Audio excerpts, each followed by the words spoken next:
We are live.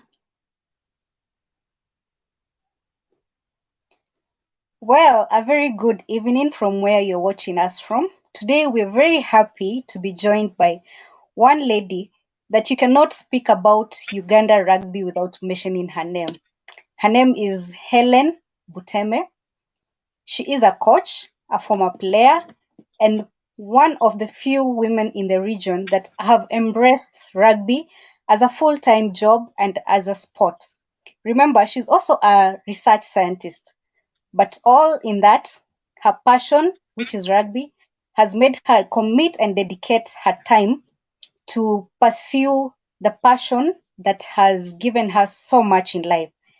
Karibu sana Helen. Thank you for having me on your show, Grace. So before we even go further, I have a lot of salams from all over the world. One Eric Odaga sends his greetings all the way from the USA. And there's also Liz who says you went to school together, and she told me before we start this interview, I have to pass those greetings. Wow. And Eric and Liz, if you're watching, a big hi from me and thank you so much for the greetings. So let's just dive in first. Helen, how did your rugby story even begin? Wow. I was a reluctant rugby player. My passion was field hockey. That's what I played when I was in Kenya. Especially when I was at State House Girls High School. We even went up to nationals. And I studied in Kenya up until Form 6. I did my Form 5 and 6 at a private school. And then I spent 1 year at Kenyatta University, where I was part of the hockey team there as well. Then I came to Uganda and joined hockey. But I found hockey was like, there was no ambition in hockey. There was nothing going on. It was just like teams playing each other within and no real growth and development. So I quit hockey, but I've been a sports person all my life, playing some sort of sport, and sitting at home didn't sit easy with me. And so one day I was with my ex-teammates and we were just sitting and talking, and one of them was like, oh, we should go and play rugby. And it was a joke. We all laughed and like, haha. But I thought about it, and about 2 days later, I went down to Chadondo Rugby Club, and I talked to Ruben Ambicha, and incidentally, he's also a Kenyan, and because Kenyans played a huge part in pushing rugby in Uganda in the early days. And so I told him I wanted to start playing rugby. And there was no women's rugby in the country. And so he was like, oh, come and play touch rugby with the boys on their non-training days. So I started off, and my first coach was called Grace Lubega, and he basically taught me all about passing the ball. And it went on like that. And other girls started joining me. The two first people to come with me were Anna Lancizomo and Rebecca Quinn. And as we kept on, other girls just started joining us. Guys would be like, we bring other girls down. So they brought their friends, girlfriends, and so on. But it wasn't until when Uganda traveled to Kenya to play in the Elgon Cup. And they watched the Kenyan women curtain raising the game, and it was full contact.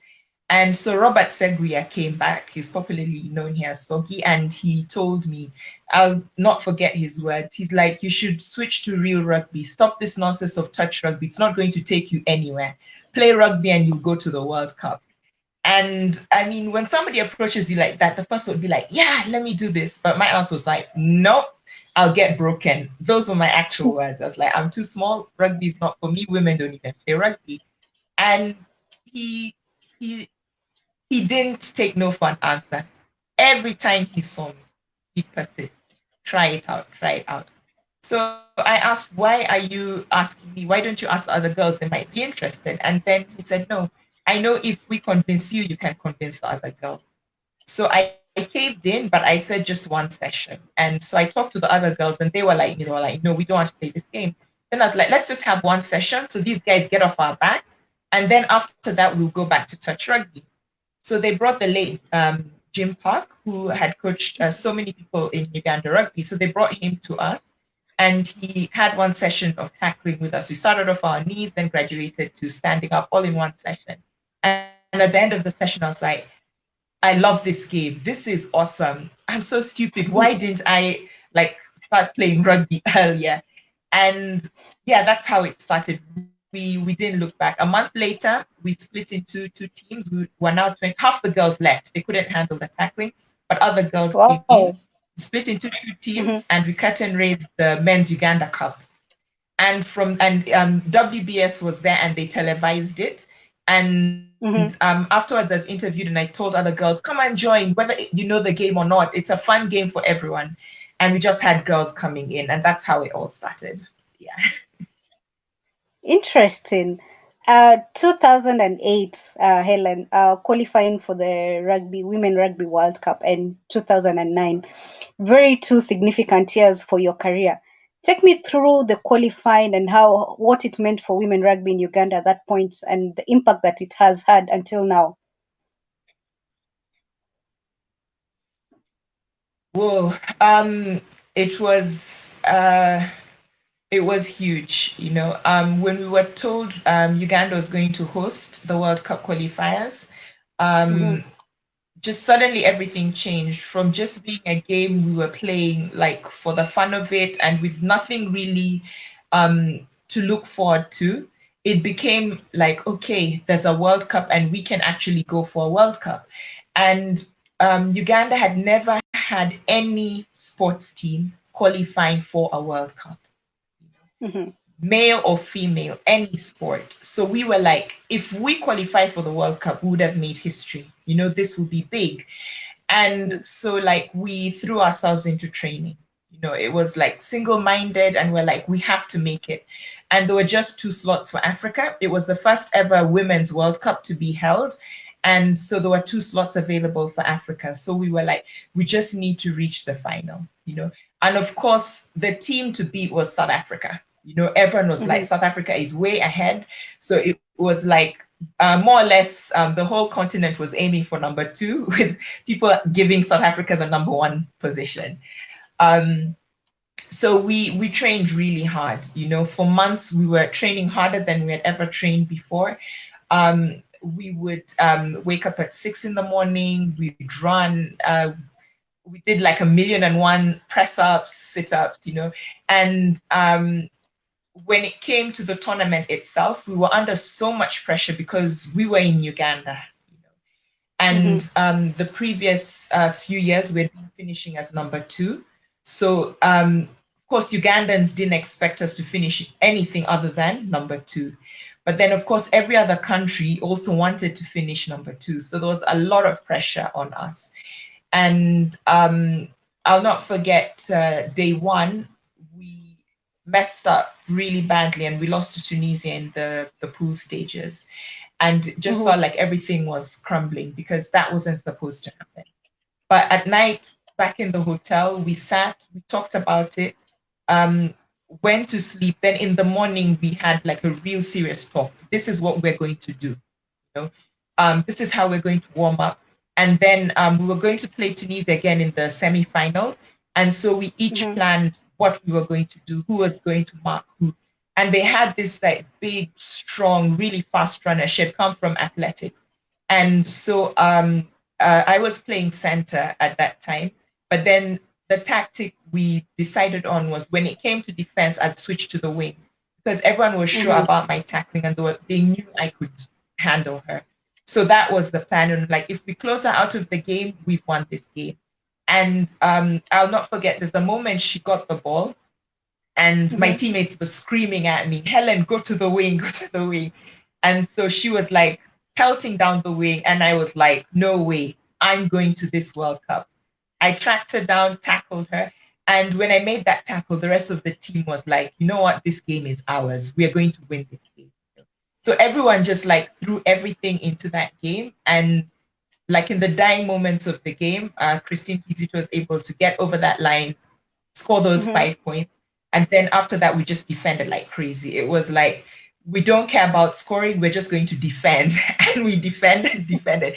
When anyone was tired, people were like, you're not tired, defend, let's work hard. everyone was screaming from the side. And then when that final whistle blew, it was like, yeah, it was just like it was like we had played our final and we were just like overwhelmed.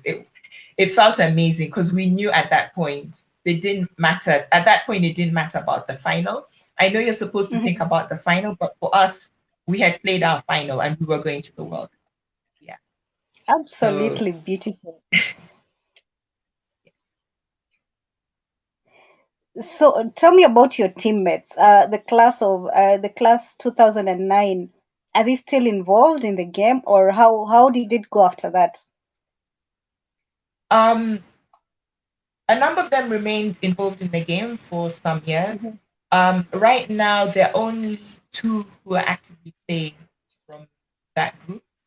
There's Charlotte Modola, who Mhm. incidentally, when I was the coach for Lady Cranes, she was the captain.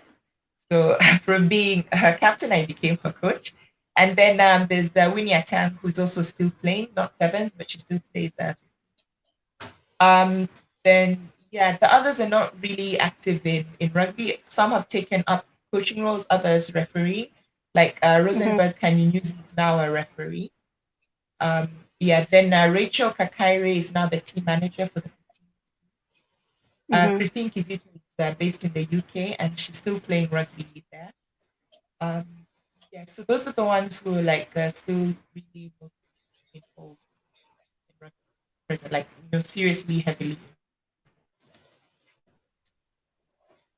Then, um, after being the captain and you switched roles and you got into the coaching of the game, how did that come about for you? And is it something that you had envisioned on, or how did the rugby bit now coaching come into play?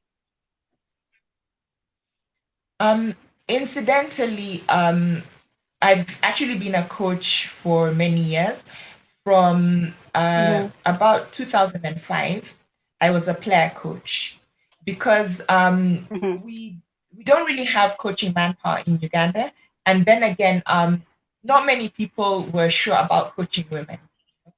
And so a lot of the times I had to step into the coaching role. So I ended up being a player coach from 2005 throughout. So I'd coach whichever club I'd be in.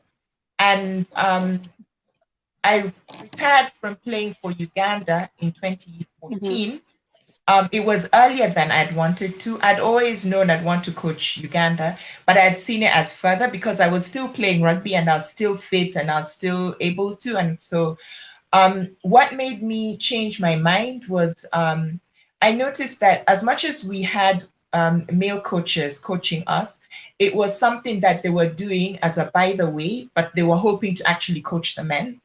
So even Mm-hmm. like how they would act towards us, or how they would take the coaching, there was that element of I'm sort of just here as a by the way. And then another thing is a lot of the times the male coaches were allowing players to get away with murder. you know um, Players weren't as fit as they should be, they weren't coming for training on time, or they were skipping training, but then they would still be selected to be on the team. And it would be very frustrating because you'd have such differing levels of like fitness or skills in the team. You'd have like players would be that fit and then players would be that fit. And as somebody who would always strive very hard to be at the top of my game and fit, I'd get very frustrated playing next to somebody who'd put in like a quarter of the effort. And after 2014, when we played in Machakos, we finished in fifth Mm-hmm. position, and that was the first ever time we had dropped that low.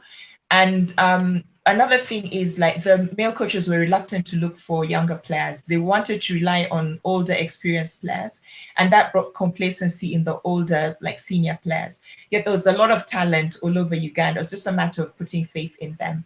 So after like that horrible finish of fifth position, I mean, I had never finished out of the top four in the Rugby Africa Sevens. So I just made up my mind. I was like, no, I'm going into coaching. And then I'd been watching the Zimbabwe team like for about 2 or 3 years, and they had a female coach. And Yes. so I was like, this is a female coach. And they actually beat us on day one and they finished in fourth position. And I was like, why am I waiting? I don't need to wait to coach. I know what to do. I've been coaching, so I can actually take this on. I mean, here's a woman who's taken her team into the top four. So why can't I do that? So I looked at Abigail coaching Zimbabwe, and I was like, no, I mean, we should stop looking at us as being lesser. Just because I'm a woman doesn't mean that I can't coach. So I quit, and then I put in my application the following year because of our coach also quit. And so I put in my application the following year to take over as the head coach. I wasn't selected. I was selected as the assistant coach. Um, so no, actually, I was actually selected as the strength and conditioning coach, and that Mm-hmm. was to Alan Musoke. Then he stepped down at the end of 2015, and then I became the interim coach. So I was the interim coach for 2016 and 2017. In 2015, we finished number 7 in the Rugby Africa Sevens, and that was the last Elgon Cup until last year. So 2016 is when I now was the head coach, although in an interim basis. And I recall I was appointed with 3 weeks to go to the competition. And I had Wow. exactly 9 training sessions with the players. Yeah, it was a bit of yeah. Anyway, that's another long story. But basically it's when I was eventually appointed, I had 9 training sessions with the players, and I just picked young players. I'm like, I'm going to grow a new team. So half the team was rookies, and there were a number of senior players, but quite a number of them had been like sort of bench players in the previous years. And we shocked everybody by finishing in fourth position. 2017, I brought in even more rookies into the team, pushed out some other senior players who just weren't hitting the targets. And again, we finished in fourth position. 2018, the players told me, we're tired of fourth position. Let's Mm-hmm. let's aim higher. Because I have a policy. Before we start any training, I ask the players, what are we aiming for? So they tell me fifth position, first, second. And the first time I said that, they told me to win the tournament. So I asked them, how do you plan to do that? What have you done to achieve that? And so we went through it, and they realized it wasn't realistic. They just didn't have it. So they said top four. And so in 2018, they said, let's aim for number 2, at least. If we fail number 2, we finish number 3. And we finished at number 2 and qualified for the Hong Kong qualifiers. So, yeah. And they did it on my birthday. Yeah. Wow. That was Yeah. absolutely beautiful. So, to our viewers who are watching, there's something that Helen is not saying. She's just being polite about it. But Helen was the second female head coach to lead her team to a top four finish after Zambia's Abigail Kawonza in the Africa Sevens. That is the summary of all that story that she said. So this lady is quite something. So Helen, I know you've been very particular in spreading the game out of central. Do I call it central Uganda? Yeah. Because previously we've spoken, and you've told me about the northern side of Uganda, the talent and the challenges that you face. How has that been? And maybe you could maybe take us through on who has supported you, or how has it been generally? Have you gotten support from the union, from different stakeholders? How has that been for you? And how is it? Why is it so important that you bring fresh blood to the game? Um, when you look at, you could say, natural athletic ability, um, Mm-hmm. for example, when you look at Kenya, you find like, correct me if I'm wrong, but the team is dominated by Luos and Luyas. You know? Very Um, true. exactly. So in Uganda, we have something similar.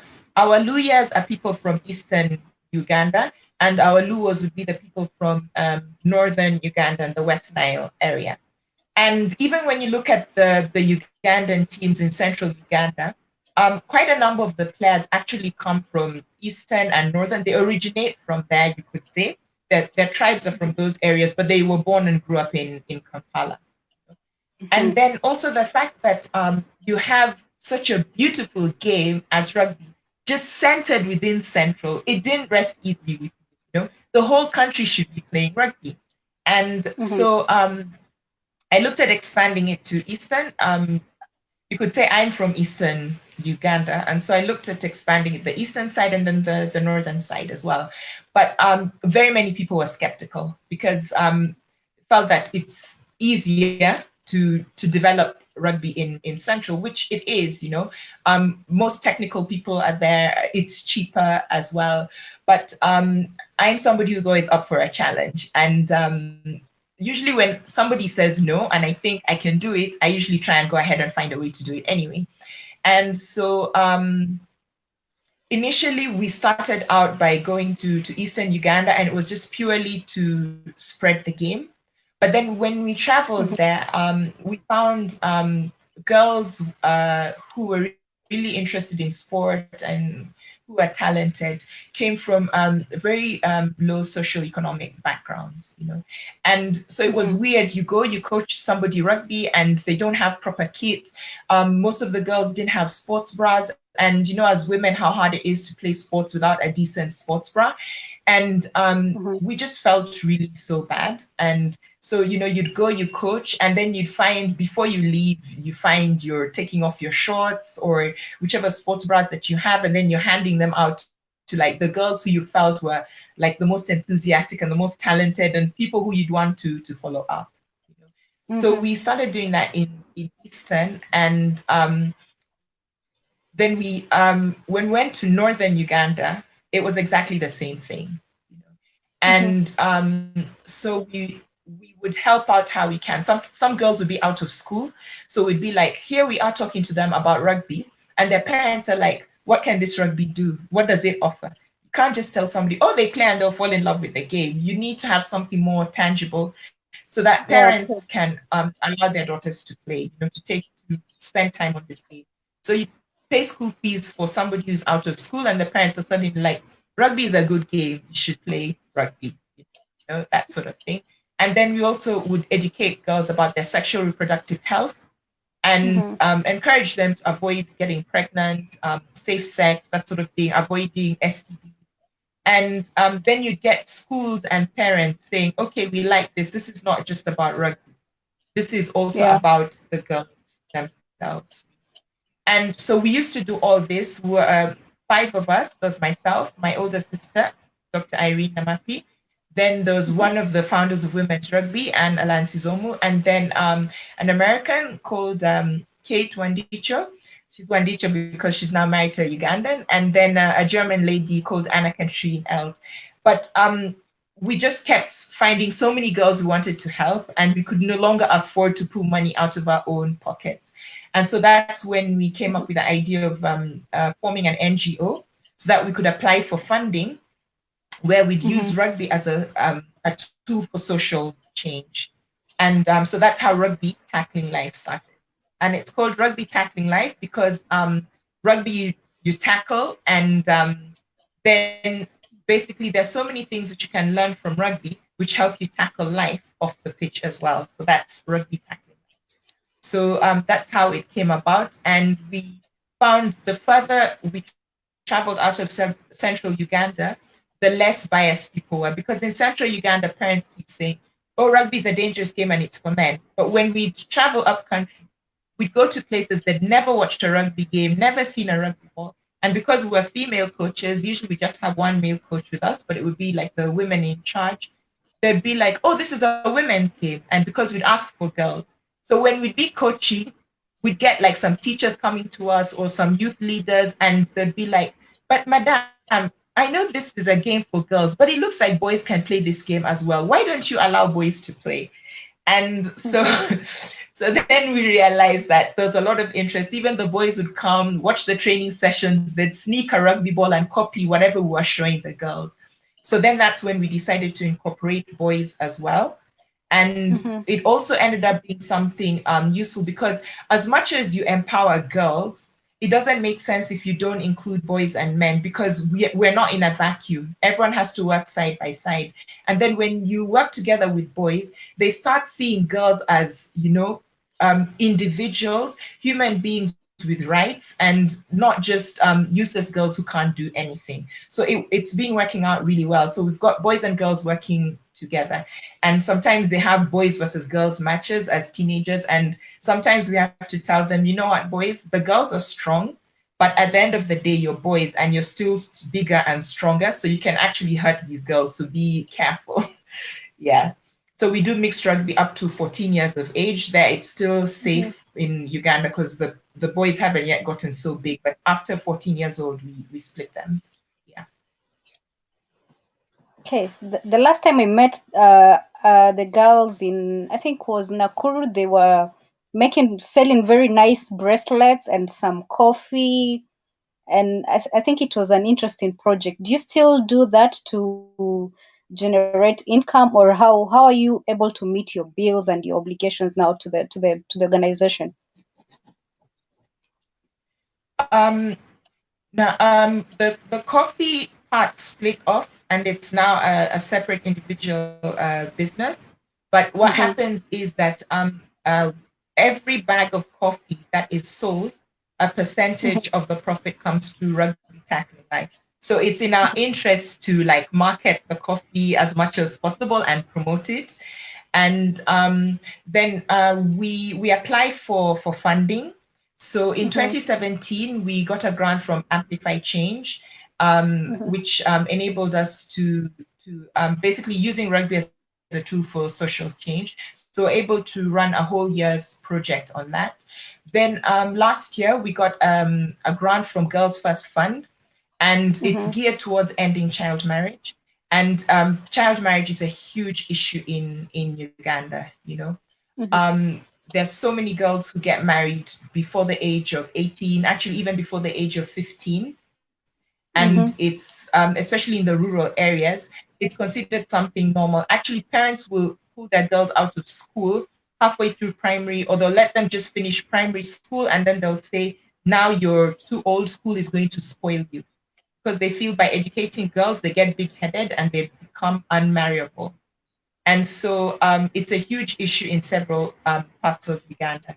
So we decided to focus um, our attention in Kitgum, Mm-hmm. which is in northern Uganda, where it's also an issue. And so we had that funding for 1 year. And then when we reapplied, they liked how our project had gone and they felt we were making an impact. And the fact that we're using Mm-hmm. rugby, it was a very unique approach and it was a gender transformative approach. So they renewed our funding for another 2 years. So we have funding up until 2022 for our project in Kitgum. Then we also have several well wishers from all around the globe that send us money, and also within Uganda. And then there's also a school in Finland known as, it's difficult to pronounce, Rusuvuoren Koulu. And Mm-hmm. every year, the students, they do work um, for 1 day, and then they're paid. And what happens is when they're paid, instead of keeping the money, they donate to a charity. So from 2018, they started Mm-hmm. donating to Rugby Tackling Life. Wow, interesting. Good job. Keep up the good job, ladies. Now, Helen, you got appointed recently as a strength and conditioning coach for Express Football Club that plays in the Ugandan Premier League. Am I right? Yeah, that's correct. How is that? That's quite an achievement. And how is that for you? And what are your plans? Wow, it actually is something which came out of the blue. I started the year just being a rugby coach, a rugby strength and conditioning coach. Um, yeah, but along the way, I was approached by the CEO, Isaac Mwasigwa of Express FC, and he was like, he wanted to bring in a strength and conditioning coach. Just to say, there's no football team that actually has a strength and conditioning coach in Uganda. Teams have Wow. fitness trainers. Yeah, but Mhm. strength and conditioning as a whole in like Ugandan sport isn't really taken seriously. People don't understand why strength and conditioning is important. But Isaac approached me and he was like, I want to have a strength and conditioning coach. I believe strength and conditioning is important. So I'd like you to come on board and work together with my technical team. And he told me another reason he approached me, aside from the fact that as a strength and conditioning coach, and he had seen like what I've done in rugby, he is somebody who's big on developing youth, and he was like, he knew I'm also big on developing youth. And so Express has an academy team, a youth team, and then their senior team is now very youthful players because they're basically rebuilding the team. It used to be one of the top sides in Uganda. It's still a big club, but they're no longer up there winning titles, and it's something which he wants to get the team back to. But he knows very well it's a process. It's not something which happens overnight. So he wants to bring in young players that can move with his vision. Things are going to be done differently. And so he asked me if I wanted to be part of the team. And basically, whatever he was saying was speaking to me. You know, I was like, wow, here's somebody who understands the importance of strength and conditioning and Mhm. is big on developing youth. And I was like, even if it's the round ball game, I'll still be at home. So yeah, so I took up the offer, and yeah, it doesn't mean I've left rugby. I'm still with rugby, so I'll still be with my rugby club, Black Pearls. Though I stepped down from coaching the women's national team last year, but I'll still be with Black Pearls, and I'll still be coaching kids because I also coach preteens. So I'll still be Mhm. heavily involved in that, and I still do strength and conditioning for individual rugby players as well. So I'll still be involved with that. But football, it's a whole new challenge.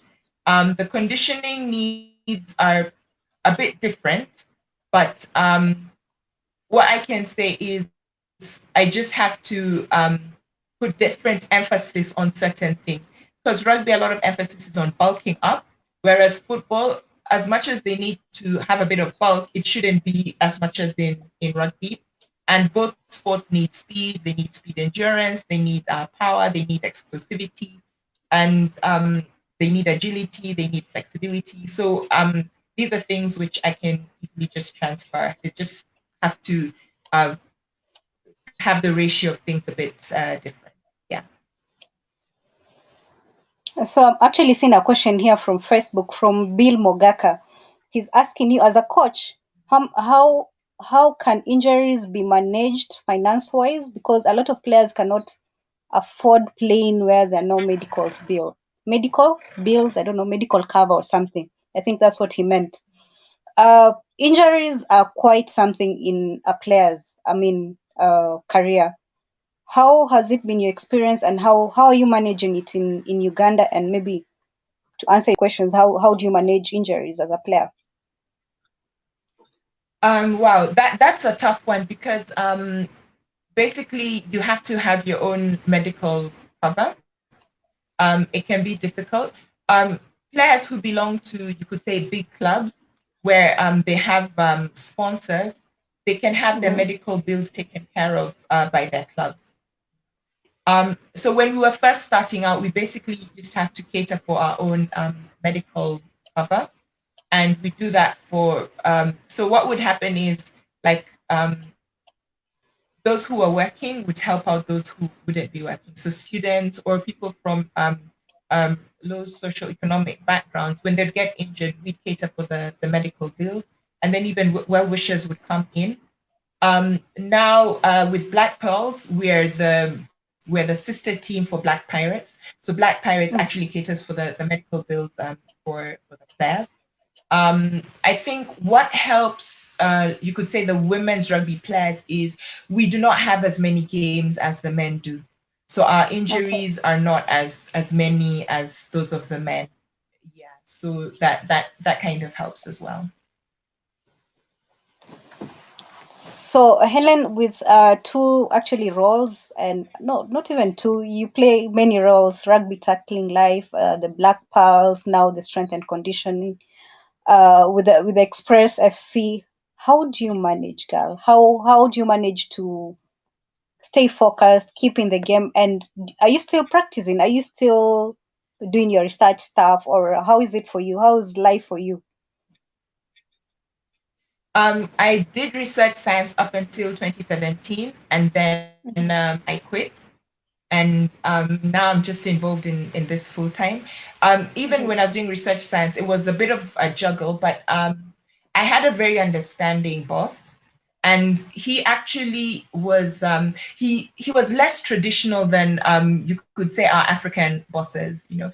And then being in a research lab, it's not necessarily 9 to 5, you know. You mhm, could go in at 8 and then experiments don't go well and you're there up to midnight, that sort of thing. You could end up like experiments carry over onto the weekend. So his policy was, I don't care what time you come in, I don't care what time you leave, as long as you give me the results at either at the end of the day or at the end of the week. So what I'd do was I'd make sure I'm in the lab by 6, and mhm. my experiments would be done by, let's say, midday or 1 or 3, depending on how the experiment was. If it was a bit longer, it could go on. And then after that, I'd leave, you know, and get around to whatever I needed to do. Or if we had a free Saturday and Sunday, I'd be in the lab, you know, making sure I'm working on stuff so that when I needed like the weekend or the evenings, I'd have time free. So he was very accommodating and he had no issue because I was producing the results and I was able to do that. The challenge would come when I'd travel because I would travel to Sweden for sometimes 3 months, sometimes up to 6 months, and then I'd leave the team without a coach. But one thing is, I made my players very independent. Like I empowered them to be able to coach themselves, you know, and to coach each other and to handle new girls. So what I'd do is I'd call like every week and Mhm. talk to them because at that point, quite a number of them were not on social media or internet was difficult to get onto and very expensive. So I'd call like once a week, talk to them, find out what was going on, sort out any issues that needed sorting out. So those are some of the things which I would do. Then 2017, I left research science and I just started focusing on RTL and then on the clubs. And one thing is I try and build capacity. So I've got girls who are coaching now because Mhm. I've been building them over the last 4 or 5 years so that I don't care if you're 15 years old, you can coach, you know. So I've got like some kids in Ginger, really young girls. I've got a 10-year-old who can coach tackling, you know, properly. Wow. So they have their own, yeah, they have their own language that they use. So they don't use complex language. When she's teaching somebody how to tackle, she will tell them, put your head on this side. If you put it on the other side, you're going to damage your head, you know, that sort of thing. And she'll demonstrate everything perfectly. So I rarely need to step in. So I step back, let them do the coaching. And when I feel that they need help, I step in, tell them what to do, then I step out again so that when I'm not there, they can do it. And it's simply because many of these kids are younger brothers and sisters to the older girls. So they'd come for training, Okay. pick a rugby ball and try and copy what the older girls were doing, but it was dangerous. So I tell them to stop it and just to play touch rugby, but they wanted to play what their older sisters were doing. So I just said, okay, fine, come in and let me teach you the right thing because when I'm not here, you're still going to do the wrong thing. So you better learn the right way. So I had 5, 6-year-olds learning how to tackle and ruck. They want to do press ups, they want to do burpees, they want to do everything their older siblings are doing. So yeah, and then when I'm not there, the older kids coach the younger kids. When a new person comes in, by the next time I'm there, they already know how to do something. So that's how it works out. So I make sure I do that in different areas of the country so that there's continuity. People don't have to wait for me to actually be there. Good stuff. Eunice on Facebook is asking, where do you want to see the ladies' version of the game in the next 5 years? Um, in the next 5 years, I'd want to see more women's teams all over Uganda because having a 3-team league isn't very interesting. It starts and Mhm. then it's over just when people are getting into it.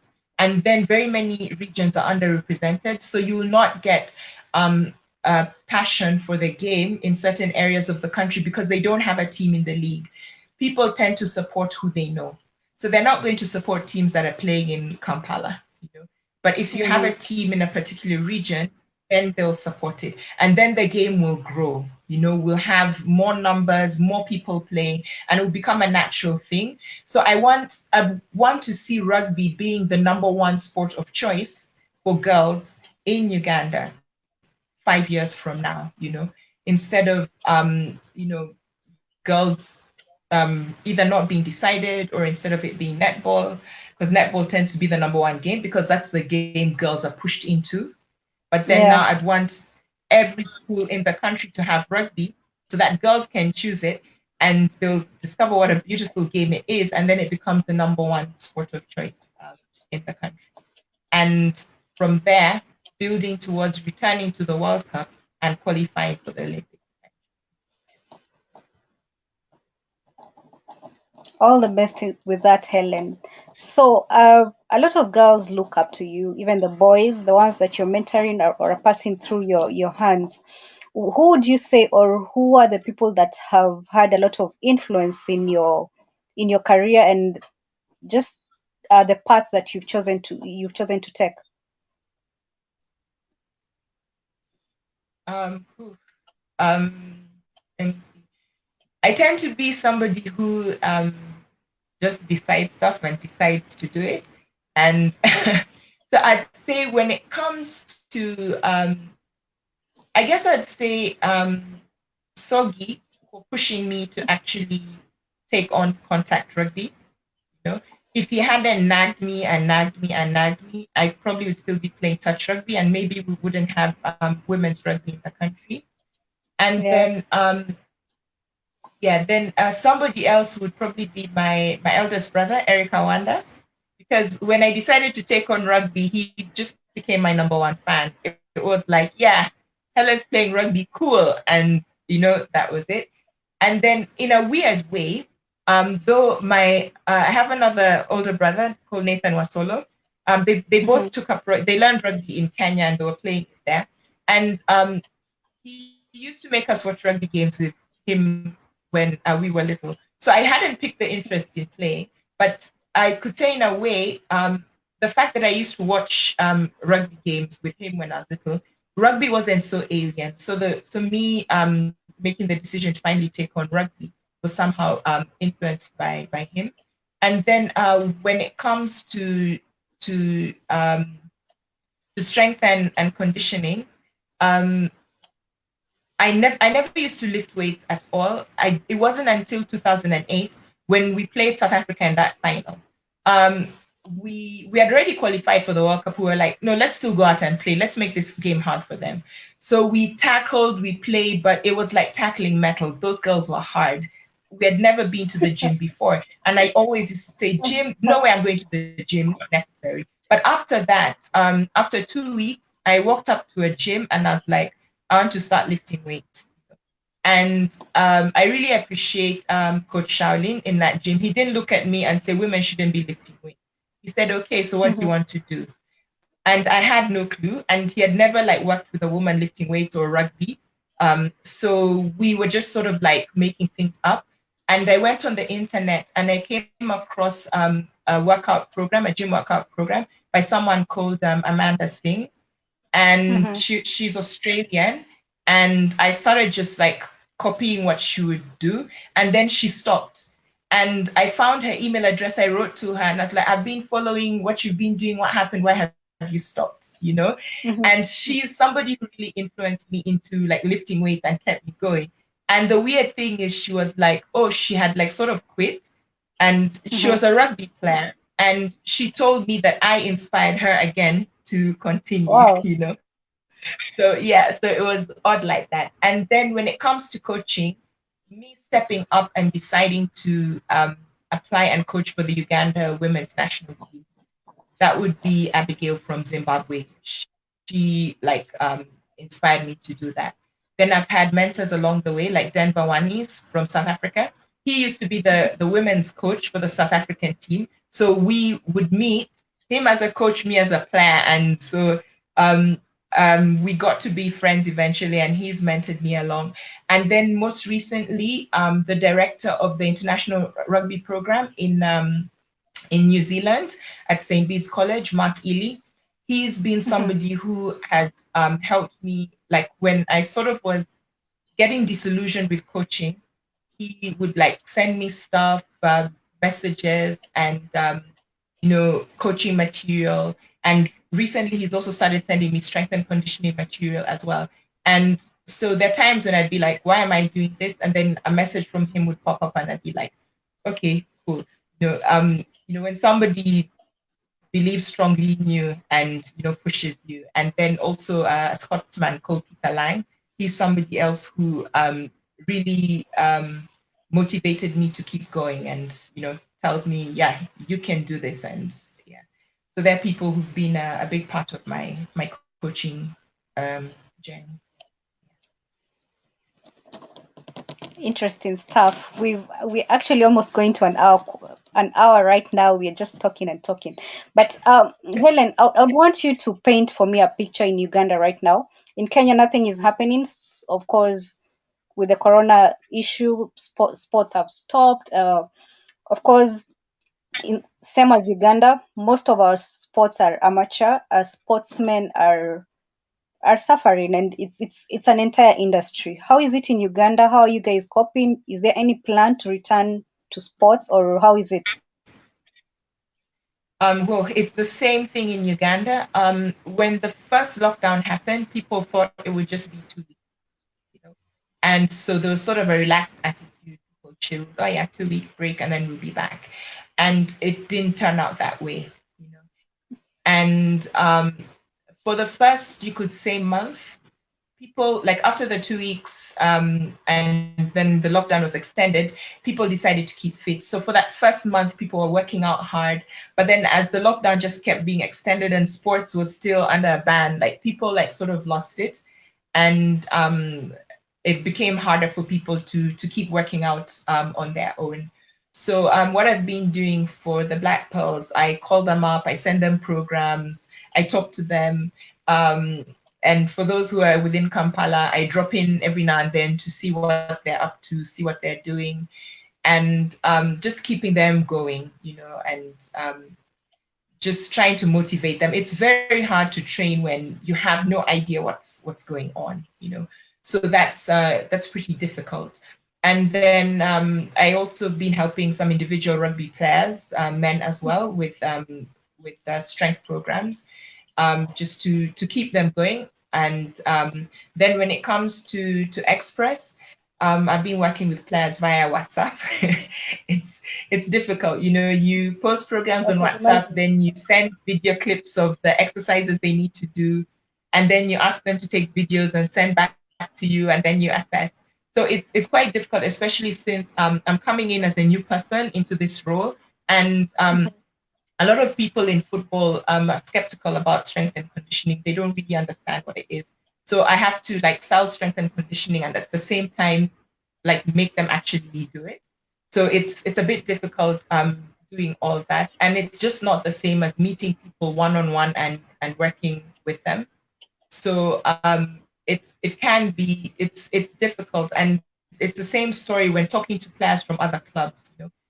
People want to play, and they're bored of like training and sitting at home. And some people just aren't training anymore, and yeah, they've gained a lot of weight, and yeah, so it's a tricky situation. And from what I see, sports is not Mhm. about to be open very soon. Because we've had increasing community cases, and Uganda's now had some COVID deaths. Yet previously we didn't have any deaths.